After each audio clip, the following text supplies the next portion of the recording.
आप सभी को जय सिया राम। श्री हनुमान जी महाराज की जय। बंधुओं, पिछले एपिसोड में आपने देखा कि जब से हनुमान जी लंका जला के आए तब से लंका के राक्षस राक्षसिनियां पूरा लंका बहुत परेशान है। मूल कारण है कि रावण जैसा राक्षस सीता मैया को उठा के ले गया था।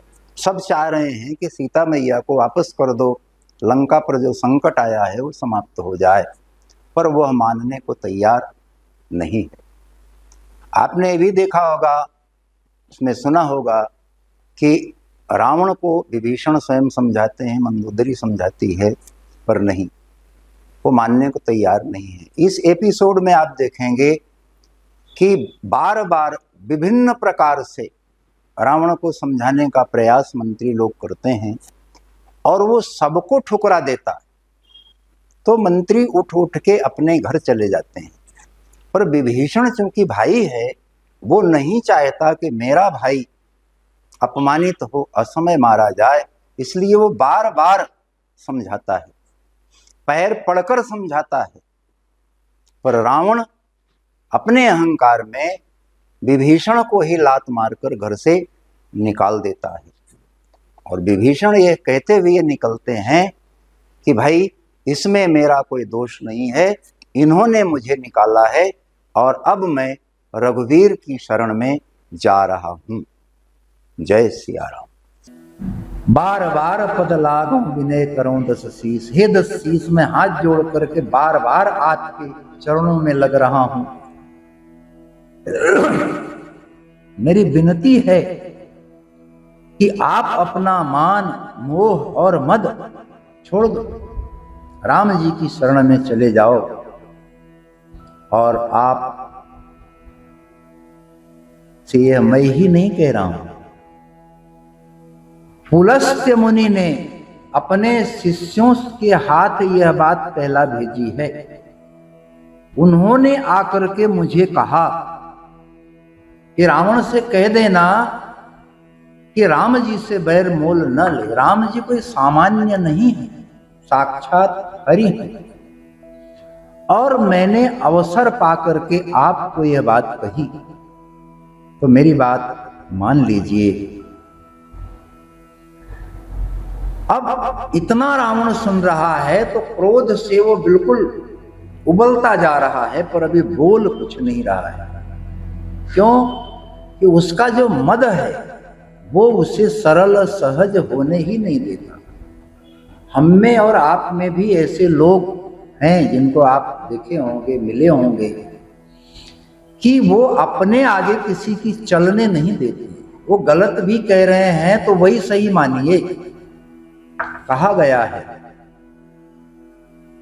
कि एक तर्क से आप 40 समझदारों को समझा सकते हैं, उनको चुप कर सकते हैं, पर 40 तर्क लेकर के आप आ जाइए तो एक मूर्ख को आप समझा नहीं सकते, उसको चुप नहीं कर सकते। वही स्थिति रावण की है। जब विभीषण जी ने सारी बातें उससे कही कि राम जी साधारण मत समझिए, वो स्वयं प्रभु हरि हैं, तो रावण जो है अपने अभिमान में उसको बिल्कुल मानने को तैयार नहीं। माल्यवंत नाम के एक बुद्धिमान मंत्री वहां बैठे थे, उन्होंने जब विभीषण की बात सुनी तो उनको बड़ा बढ़िया लगा और उन्होंने भी थोड़ा सा उसमें टेका लगाया। कहा कि हे तात, कौन कह रहा है? माल्यवान, कि हे तात, ये जो आपके छोटे भाई विभीषण कह रहे हैं ना नीति की बात, तो मेरा भी ये निवेदन है कि आप इनके कहे को मान लीजिए। इसी में आपका, हमारा, पूरी लंका का कल्याण है। अब इतना जब सुना तो बड़ी देर से चुप चुप चुप चुप रहते हुए वो बड़े क्रोध में बड़े जोर से डांटा कि रिपूत करस कहत सठ दो, तुम दोनों सठ हो, दुष्ट हो। मेरे सामने शत्रु का उत्कर्ष बता रहे, उसकी महिमा का गान कर रहे। दूर न करो यहां है को, अरे कोई है जो इन दोनों को, दुष्टों को यहां से भगाए, भगाओ इनको। यही अहंकार है, वो ढक्कन लगा देता है कि कोई कितनी भी अच्छी बात कहे, मैं भले सुन रहा हूं पर उसको मैं समझने को तैयार नहीं हूं। इतना सुन करके माल्यवंत तो उठे और चुपचाप अपने घर की तरफ चल गए। वो समझ में आ गया कि कौन मोह लगे। और शास्त्र भी कहता है कि मूर्खेषु विवाद न कर्तव्य, मूर्ख से विवाद नहीं करना चाहिए। एक छोटा प्रसंग बता दूं कि जंगल में शेर और गधा दोनों बात कर रहे हैं। शेर ने कहा आसमान नीला है, गधे ने कहा नहीं पीला है। झगड़ा हो गया, दोनों राजा के पास पहुंचे। राजा ने बात सुनी और शेर को जेल में डाल दिया और गधे को छोड़ दिया। शाम को राजा घूमते हुए जेल के आसपास आया होगा तो शेर से पूछा, और भाई शेर क्या हाल है? शेर ने कहा महाराज क्या बताएं हाल है, आपका न्याय समझ में नहीं आया। बोले क्यों? बोले महाराज पहले आप बताओ आसमान नीला है कि पीला?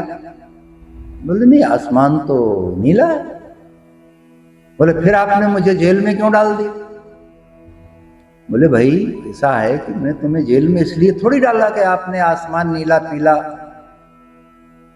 बोले नहीं, आपका उत्तर बिल्कुल सही था कि आसमान नीला है। तो बोले फिर महाराज काहे को जेल में डाला मुझे?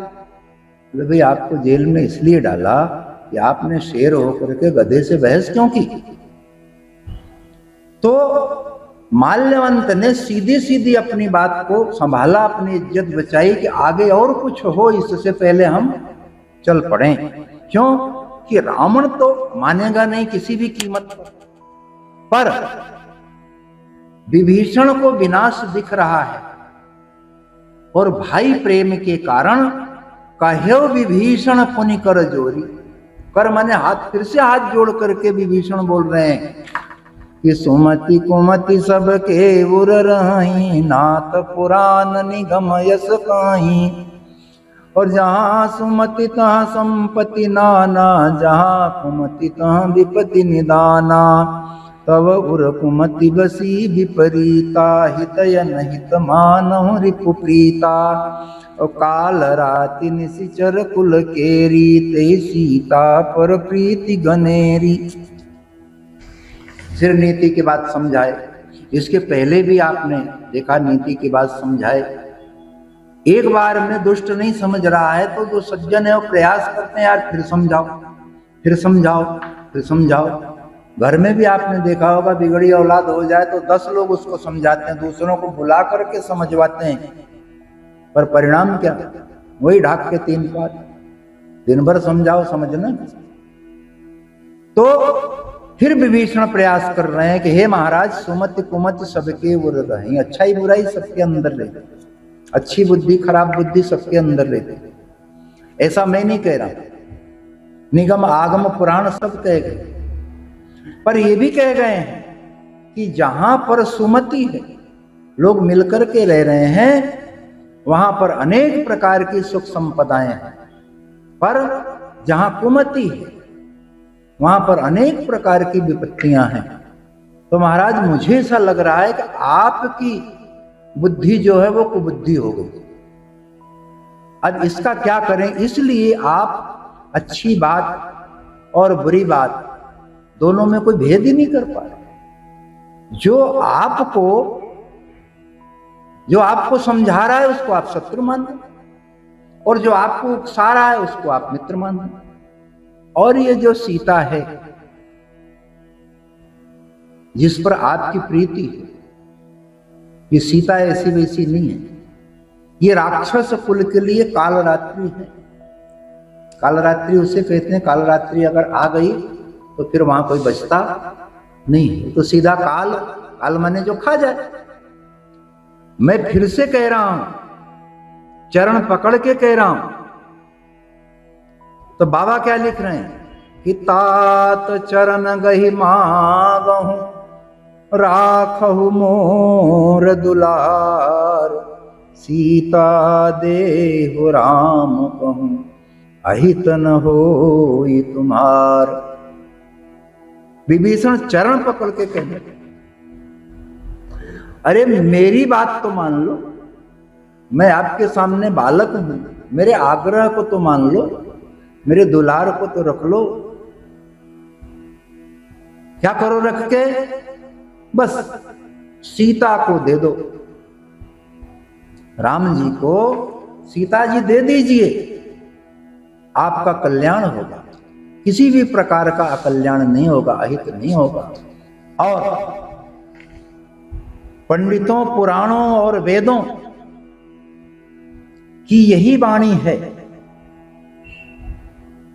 जो मैं कह रहा हूं, यही नीति है, श्रुति सम्मत वाणी है।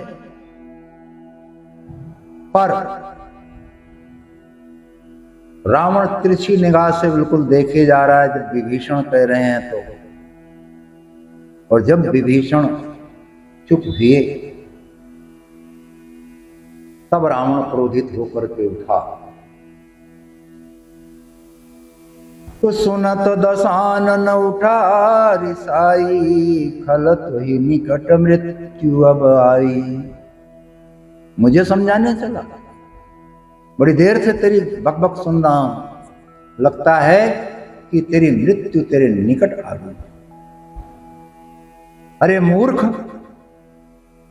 मेरी दी हुई रोटी खा रहा है, मेरी कृपा से तू जी रहा है, मेरे अन्न से पल रहा है, और पक्ष उस शत्रु का ले रहा।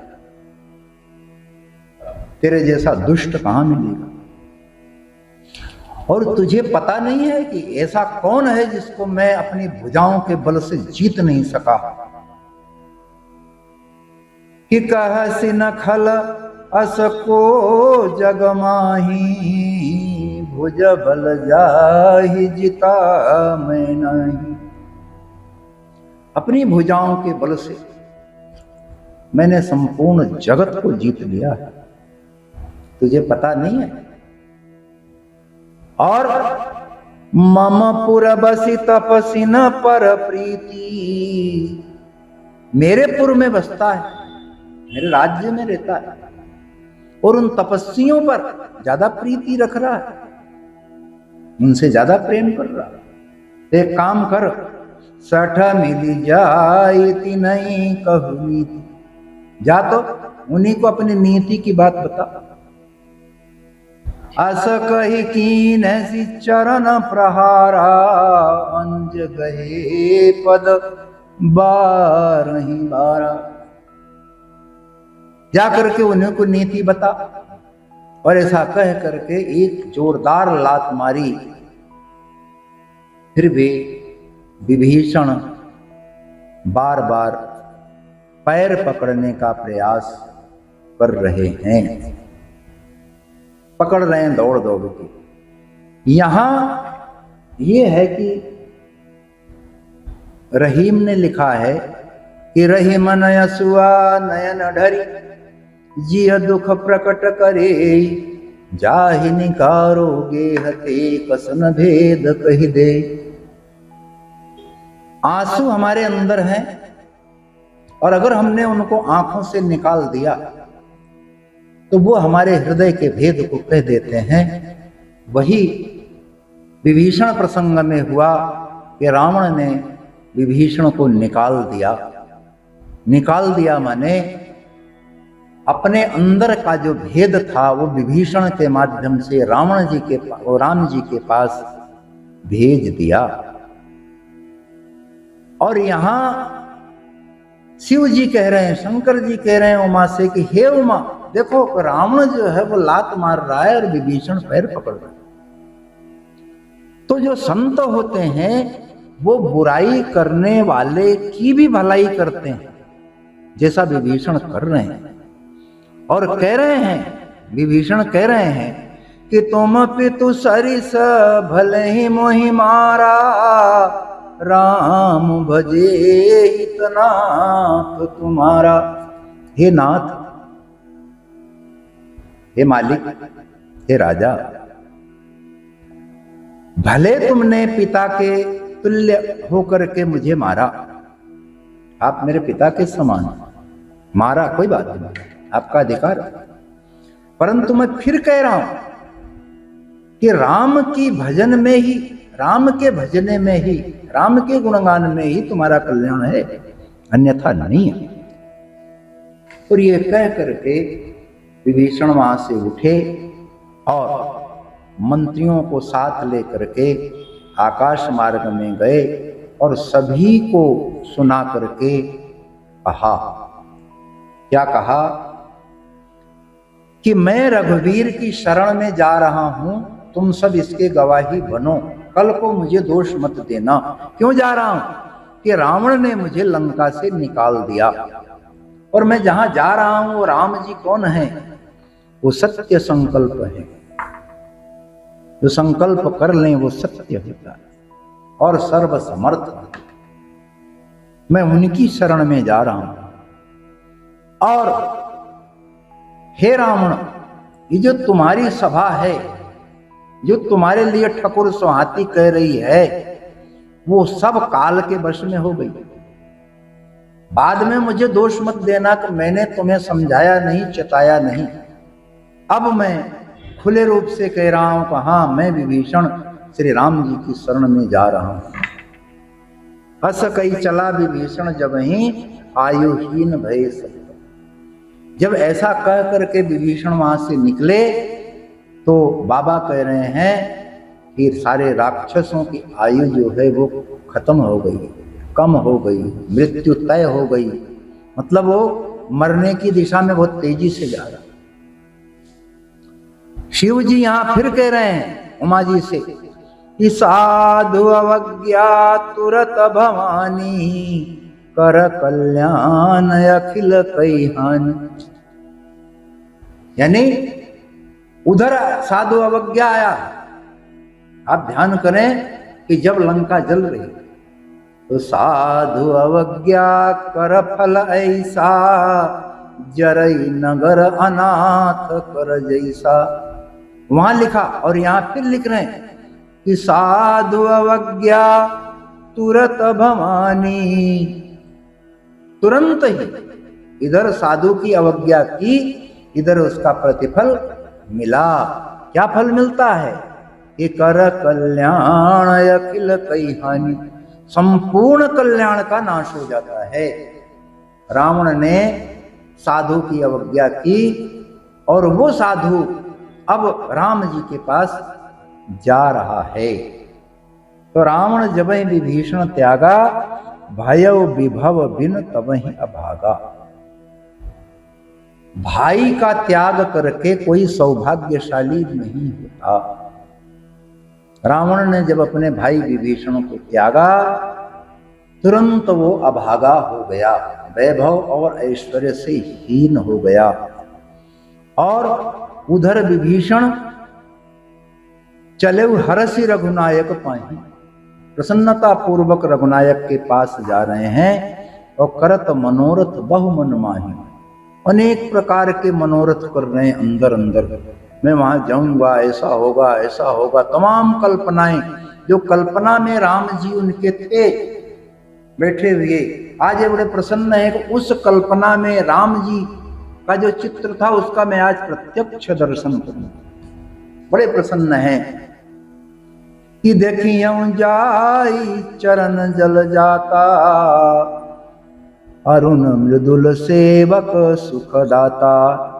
और जे पद परसि तरी ऋषि नारी, और दंडक कानन पावनकारी।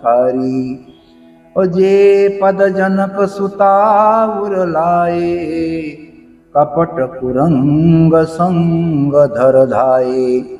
हर उर सर सरोज पद जेई, अहो भाग्य मैं देखियों तेई। ये इतना सारा विशेषण राम जी का है। तो कह रहे हैं कि मैं उनके कोमल और लाल वर्ण के सुंदर चरणों को देखूंगा। वे चरण कैसे हैं कि हमेशा सेवकों, भक्तों, ऋषियों, मुनियों, ज्ञानियों को सुख देने वाले हैं। और क्या करूंगा, उन चरणों को देखूंगा जिनकी रज को पा करके अहिल्या, जो कि ऋषि पत्नी थी, वो तर गई थी। और वह चरण जो पड़ गए तो दंडक वन पवित्र हो गया। उन चरणों को मैं आज जाकर के देखूंगा। मैं उन चरणों को देखूंगा जो जानकी जी अपने हृदय में रख करके इस राक्षस से इतने समय से लड़ रही हैं। और उन चरणों को देखूंगा जो रावण ने उस कपट मृग, रावण ने जब कपट मृग को छोड़ा था तो उसके पीछे पीछे जो चरण दौड़े थे, मैं उन चरणों को देखूंगा। और मैं उन चरणों को देखूंगा कि साक्षात शिव जी के हृदय के तालाब में जो चरण कमल विराजमान है, मैं उन राम जी के चरण कमलों को देखूंगा। तो ये मेरा अहोभाग्य है, इससे बड़ा मेरा भाग्य कुछ हो ही नहीं सकता। आज मैं दुनिया का सर्वश्रेष्ठ भाग्यशाली व्यक्ति हूं।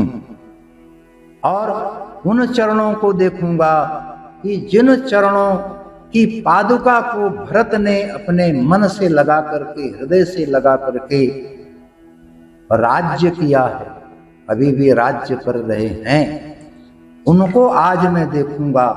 ये सब कल्पना करते हुए विभीषण जी आकाश मार्ग से चले जा रहे हैं। तो बाबा लिखते हैं कि जिन पायन के पादुकनि भरत रह्यो मन लाई, ए पद आज बिलोकी हूँ इन्हने नने अब जाय। बोलो सियावर रामचंद्र की जय। पवन सुत हनुमान की जय। जय जय सीताराम।